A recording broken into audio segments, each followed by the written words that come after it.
So on investment banking, I think it's an often misunderstood profession, or at least people just don't know what it is. They know that, hey, all these talented, ambitious people, go into investment banking, but maybe not sure why. What could you tell us? Sort of talk to me like I'm 5 when it comes to what investment bankers do.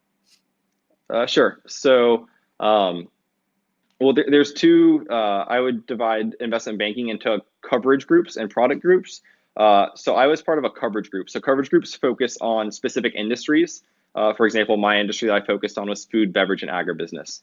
And then there are product groups which focus on the different products that investment banks offer. So that could be M&A advisory, so buying or selling a company, equity capital markets, so taking a company public, and debt capital markets. So go out to the debt capital markets and raise a high yield bond.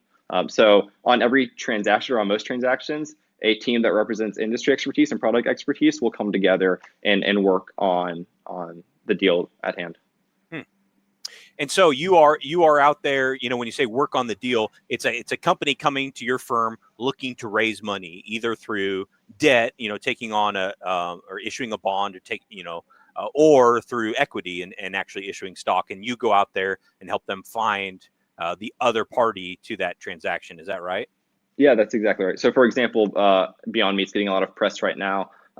Likely 5, 6 more banks went to Beyond Meat to pitch their advisory services, and the service they provide is crafting Beyond's story to institutional investors, going out and finding institutional investors, setting the share price, the number of shares that should be sold out into the public markets.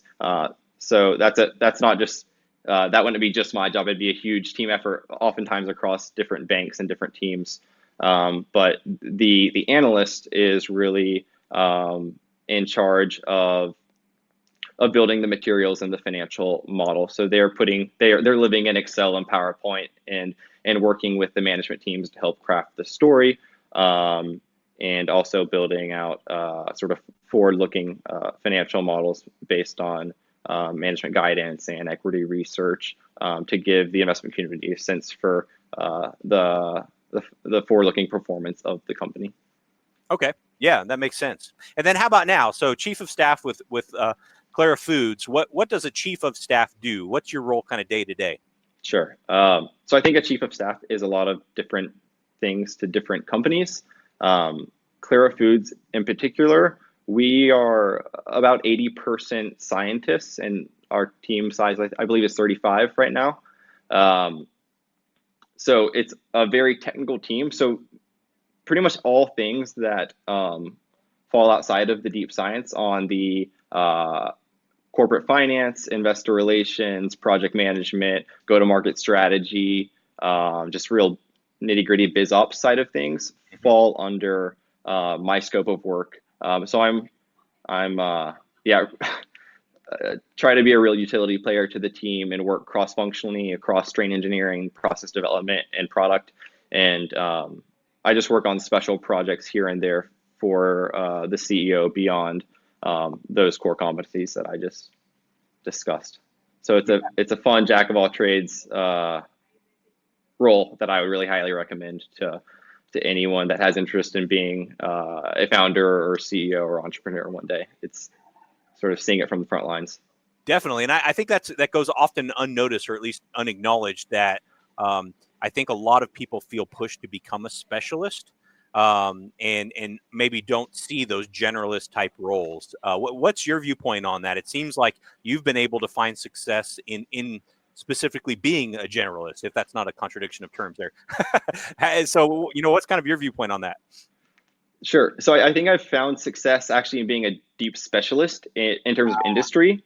So there's a lot of people might do one job across different industries. So they're industry agnostic, but specialize in role.